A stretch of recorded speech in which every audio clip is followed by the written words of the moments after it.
Okay, సాక్స్కి సంబంధించిన కొన్ని headlines అనేది చూద్దాం. ఇక వైద్య సేవలు పాక్షిక బంద్, కోల్కతాలో ట్రైనింగ్ డాక్టర్ రేప్ హత్యకు నిరసనగా నేటి నుంచి దేశమంతా కొన్ని వైద్య సేవలను నిలిపివేస్తున్నట్లు ఫోడా ప్రకటించింది. ఇది డాక్టర్కి సంబంధించిన ఒక సంఘం. సో ఏదైతే రేప్ హత్య జరిగిన దానికి సంబంధించిన వాళ్ళు నిరసనగా ధర్నాలు అనేది చేస్తున్నారు. ఇది ఒక హెడ్లైన్స్ అనేది చూస్తున్నాం. ఇక నట్వర్ సింగ్ కన్నుమూత, దీర్ఘకాలిక అనారోగ్యంతో బాధపడుతున్న మాజీ దౌత్యాధికారికి కేంద్ర మాజీ మంత్రి నట్వర్ సింగ్ 93 సంవత్సరాలు ఈయన కన్ను మూయడం అనేది జరిగింది. ఇది ఒక హెడ్లైన్స్ అనేది చూస్తున్నాం. ఇక జేపీసీతో దర్యాప్తునకు demand, Adani group SEBI chairperson పెట్టుబడులను వ్యవహారంతో నిజాలు నిగ్గు తెల్చడానికి జేపీసీ వేయాలని ప్రతిపక్షాలు డిమాండ్ చేస్తున్నట్లు ఒక హెడ్లైన్స్ అనేది మనం సాక్షి పేపర్లో చూస్తున్నాము. ఇక ఆరోపణలు నిరాధారం, షార్ట్ సెల్లర్ హెడెన్బర్గ్ రీసెర్చ్ తమపై చేసిన ఆరోపణలు పూర్తిగా నిరాధారమైనవి, సెబీ చీఫ్ మాధవిపురి బచ్ కొట్టి పారివేశారన్నట్టు ఒక హెడ్లైన్స్ అనేది మనం చూస్తున్నాం. ఈ హెడెన్బర్గ్ ఏదైతే మొన్న వీళ్ళపై ఆరోపణలకు సంబంధించిన కొన్ని సమాచారం అనేది రావడంతో నిన్నటి వరకు స్టాక్ మార్కెట్లో కొన్ని నష్టాలతో ముగియడంతో ఈరోజు కొంతమేరకు ఇంక్రిమెంట్ అనేది అయినట్టు ఉంది. ఇది తర్వాత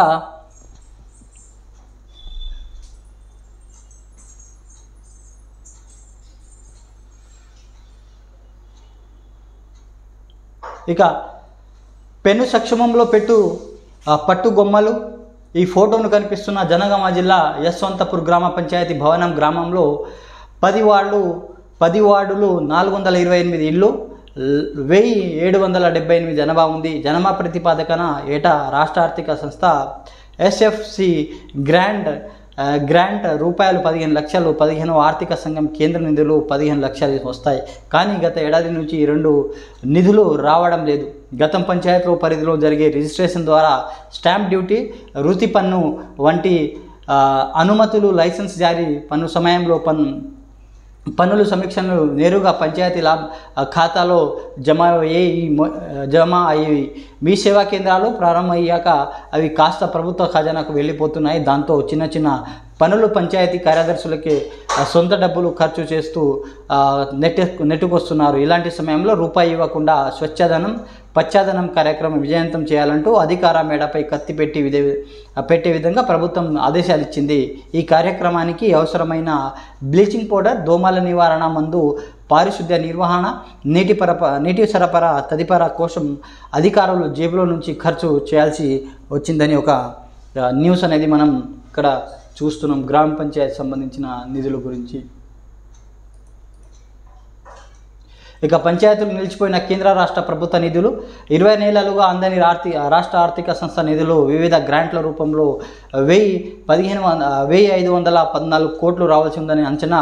పాలక వర్గాల పదవీకాలం ముగియడంతో ఆగిపోయిన 15వ ఆర్థిక సంఘ గ్రాంట్లు, పంచాయతీ నిర్వహించే 3 రకాల బ్యాంకుల ఖాతాలు ఖాళీ, బిల్లులు రాక అప్పుల్లో మాజీ సర్పంచ్లు, సర్కారు బాకీలు 680 కోట్లు, రూపాయలు 4305 కోట్లకు చేరిన పెండింగ్ విద్యుత్ బిల్లులు, నిలిచిపోయిన అభివృద్ధి పనులు, పారిశుద్ధ్య నిర్వహణకు దోమలు, మందు సరఫరాకు నిధులు కొరత.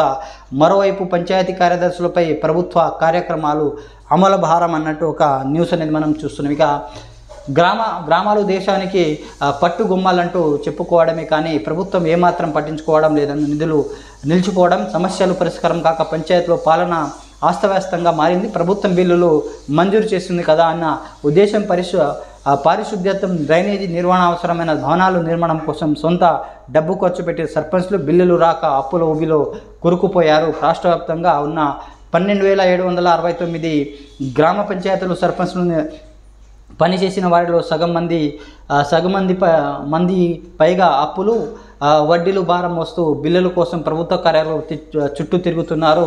ఒక్కో తాజా మాజీ సర్పంచ్కు 8 లక్షల నుంచి 35 లక్షల వరకు బాకీలు రావాల్సి ఉన్నట్టు సమాచారం. వీరిలో కొందరు ఒత్తిళ్లు భరించలేక ఆస్తులు అమ్ముకొని అప్పులు తీరుస్తున్నారు. మరోవైపు పంచాయతీలకు నిధులు మంజూరు చేయని ప్రభుత్వం ఎప్పటికప్పుడు వివిధ కార్యక్రమాల అమలు కోసం మాత్రం ఆదేశాలు జారీ చేస్తుంది. ప్రస్తుతం పంచాయతీ పాలక వర్గాలు పదవీ కాలం ముగియడం అనేది జరిగింది. జనవరిలోనే ముగిసింది వీళ్ళ సర్పంచ్ కానీ స్థానిక సంస్థలకు సంబంధించిన ఆ పదవీ కాలం అనేది జనవరిలో ముగించడం జరిగింది. రూల్స్ ప్రకారం 6 నెలల లోపల ఎలక్షన్స్ అనేది జరిపించాలి. కానీ ఇంకా ఎలక్షన్స్కి ఇలాంటి ప్రణాళిక అనేది ఇంకా గవర్నమెంట్ అనేది సిద్ధం చేయలేదు, లైక్ ఎలక్షన్ కమిషన్ కానీ స్టేట్లో. సో మేబీ సెప్టెంబర్లో ఎలక్షన్స్ అనేది ఉన్నట్టు సమాచారం అనేది ఉంది కొంతవరకు.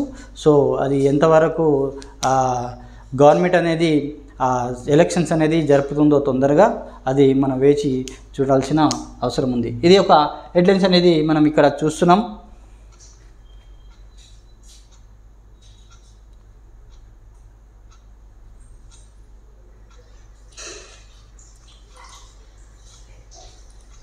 ఇక ప్యారిస్ ఒలింపిక్స్ ముగింపు వేడుకల దృశ్యం. లాస్ ఏంజెల్లో కలుద్దాం, ఘనంగా ముగిసిన ప్యారిస్ ఒలింపిక్స్ అన్నట్టు ఒక హెడ్లైన్స్ అనేది మనం ఇక్కడ చూస్తున్నాం. ఘనంగా ముగిసిన ప్యారిస్ ఒలింపిక్స్ విశ్వ క్రీడా సరంభం ప్యారిస్ ఒలింపిక్ ఘనంగా ముగిశాయి. పోటీల చివరి ఆదివారం అమెరికా మహిళా బాస్కెట్బాల్ జట్టు వరుసగా 8వసారి స్వర్ణ పతకాన్ని సాధించింది. ఈ ఫలితంలో అమెరికా జట్టు పతకాల పట్టికలో అగ్రస్థానాన్ని ఖరారు చేసినుంది. అమెరికా, చైనా జట్లు 40 స్వర్ణాలతో సమానంగా నిలిచాయి. అయితే చైనా కంటే ఎక్కువ రజత పతకాలు, ఎక్కువ కాంస్య పతకాలు అమెరికా సాధించడంతో అగ్రరాజ్యానికి టాప్ ర్యాంక్ దక్కింది. ఓవరాల్గా అమెరికా 40 స్వర్ణాలు, 44 రజతాలు, 42 కాంస్యాలతో కలిసి 126 పతకాలతో మొదటి స్థానం నిలిచింది. చైనా 40 స్వర్ణాలు, 27 రజతాలు, 24 కాంస్యాలతో కలిపి మొత్తం 91 పతకాలు రెండో స్థానాన్ని దక్కించుకుంది. భారత్ 6 పతకాలతో 71వ ర్యాంకుకు నిలిచింది. తదుపరి ఒలింపిక్ క్రీడలు 2028 అమెరికాలోని లాస్ ఏంజెల్లో జరుగుతున్నట్టు ఇక ఒక హెడ్లైన్స్ అనేది మనం చూస్తున్నాం.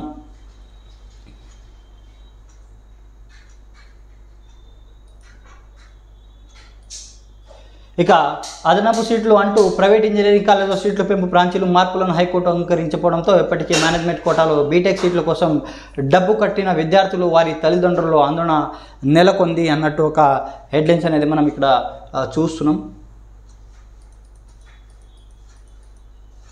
ఇక 1985 టీఎంసీలు కడలి పాలు గలగల గోదావరి, బిరబిరా కృష్ణమ్మ కడలి వైపు కదిలిపోతున్నాయి. ఇప్పటి వరకు 1903 టీఎంసీలు గోదావరి, 86 టీఎంసీలు కృష్ణా జలాలు మొత్తం కలిపి 1989 టీఎంసీలు సముద్ర పాలు అయ్యాయి అంటూ ఒక హెడ్లైన్స్ అనేది మనం ఇక్కడ చూస్తున్నాం. ఇక భూమి రెండో పోరాన్ రాళ్ల నమూనా సముద్ర గర్భం దిగువన 1.26 కిలోమీటర్ లోతుగా సేకరణ. తొలిసారిగా చేజెక్కిన భూ ప్రవారశిల జీవార్బీవం గుట్టు వీడే ఆస్కారం అన్నట్టు ఒక మనం హెడ్లైన్స్ ఇక్కడ చూస్తున్నాం. ఇక పోడుగా ఎక్కువ సీట్లు ఎక్కువే, మహిళలకు ఉచిత ప్రయాణ వెలుసుబాటులో కోల్పోయిన రోజు టికెట్ ఆదాయాన్ని కొంత మేరకు తిరిగి రాబట్టుకునేందుకు వీలుగా సెమీ డిలక్స్ బస్సులను ఆర్టీసీ రోడెక్కించింది. ప్రయోగాత్మకంగా 3 నెలల పాటు ఈ బస్సులను తిప్పి ప్రయాణికులకు స్పందించాలని నిర్ణయించింది. ఇది ఒక హెడ్లైన్స్ అనేది మనం చూస్తున్నాం. ఇక 35 లక్షల ఎకరాలు కొత్త ఆయకట్టు వచ్చే 5 నెలల అందుబాటులోకి తీసుకొచ్చేలా ప్రణాళిక. 15 రోజుల్లో సీతారామ ఎత్తిపోతల అన్ని అనుమతులు. 15న సీఎం చేతుల మీదుగా సీతారామ పంప్ హౌస్ ప్రారంభం. ప్రాజెక్టు ట్రయల్ రన్తో మంత్రి ఉత్తమ్ కుమార్ రెడ్డి పాల్గొన్న మంత్రి తుమ్మల నాగేశ్వరరావు, పొంగులేటి శ్రీనివాస్ రెడ్డి ఉన్నట్టు ఇక్కడ ఒక హెడ్లైన్స్ అనేది చూస్తున్నాం. ఇక అమెరికాలోని శాన్ ఫ్రాన్సిస్కో నగరంలోని వేమో సెల్ఫ్ డ్రైవింగ్ కార్లో ప్రయాణిస్తున్న సీఎం రేవంత్ రెడ్డి రూపాయలు 31,532 కోట్ల పెట్టుబడులు, 30,750 ఉద్యోగాలు అన్నట్టు ఒక హెడ్లైన్స్ అనేది చూస్తున్నాం. 19 కంపెనీలతో సంప్రదింపులు, ఒప్పందాలు. అమెరికాలో ముగిసిన సీఎం రేవంత్ బృందం పర్యటన. దక్షిణ కొరియాలో బయలుదేరిన రాష్ట్ర ప్రతినిధి బృందం అన్నట్టు ఒక హెడ్లైన్స్ మనం ఇక్కడ చూస్తున్నాం. ఇక నెలాఖరులోగా నామినేటెడ్ 25 పైగా కార్పొరేషన్ పదవులు భర్తీ యోచనలో సీఎం రేవంత్ అన్నట్టు ఒక వార్త అనేది ఇక్కడ చూస్తూ సీఎం అమెరికా నుంచి తిరిగి రాగానే ఢిల్లీకి టీపీసీసీ చీఫ్ ఎంపిక నామినేటెడ్ అంశాలపై లైన్ క్లియర్ అయ్యే ఛాన్స్ 3-4 కీలక కార్పొరేషన్లకు ఎమ్మెల్యేలకు ఇచ్చే యోచన. ఈసారి కులాల కార్పొరేషన్లకు కూడా చైర్మన్లు నియామకాలు అన్నట్టు ఒక న్యూస్ అనేది చూస్తున్నాం. కాంగ్రెస్ నేతలకు మరోసారి పదవులకు పందేరం చేసేందుకు రంగం సిద్ధమవుతుంది. రెండో దఫా నామినేటెడ్ పదవులకు భర్తీకై ముఖ్యమంత్రి సీఎం రేవంత్ రెడ్డి దృష్టి పెట్టినట్టు తెలిసింది. ఇంతకుముందు 36 కార్పొరేషన్ చైర్మన్లకు నియమించగా ఈసారి మరో 25 పైగా పోస్టులకు నింపే యోచనలో ఉన్నట్టు సమాచారం. సీఎం రేవంత్ అమెరికా, దక్షిణ కొరియాకు పర్యటించి పూర్తి చేసుకొని వచ్చాక ఢిల్లీ వెళ్ళి ఈ విషయంపై అధిష్టానంలో చర్చలు జరపాలన్న పార్టీ వర్గాలు చెప్తున్నాయి. పీసీసీ కొత్త అధ్యక్షుడు ఎంపికతో పాటు నామినేటెడ్ పోస్టులకు భర్తీకి లైన్ క్లియర్ అవుతుందని, ఈ నెల ఆఖరులోనూ నామినేట్ పదవులు జాబితా వెలువడుతుందని వెల్లడించారు. పదవుల కోసం ఎదురుచూపులు ఎన్నో. తొలి దఫా పార్టీలో అనుబంధ సంఘాల అధ్యక్షుడు అసెంబ్లీ ఎన్నికల నోటిఫికేషన్ దక్కించినాయి. జిల్లా అధ్యక్షుడు ఇతర ముఖ్య నేతలు కలిపి 36 మందికి కార్పొరేషన్ చైర్మన్ పదవులు అప్పగించారు. ఈ జాబితాలో చోటు దక్కుని చాలామంది మళ్ళీ జాబితా కోసం ఎదురు చూస్తున్నారు. చాలా కాలం నుంచి పార్టీ కోసం పనిచేస్తున్నారు. విద్యార్థులు, నాయకులు, అధికార ప్రతినిధులు పనిచేస్తున్నారు. మహిళా నేతలతో పాటు ఇలా చాలామంది ఈ పదవులకు నామినేటెడ్ పదవుల కోసం వెయిట్ చేస్తున్నట్టు ఒక హెడ్లైన్స్ అనేది మనం చూస్తున్నాం. Okay, thank you. ఇది సాక్షిలో ఉన్న కొన్ని హెడ్లైన్స్, ఈ రోజుకి సంబంధించిన హెడ్లైన్స్. Okay, thank you.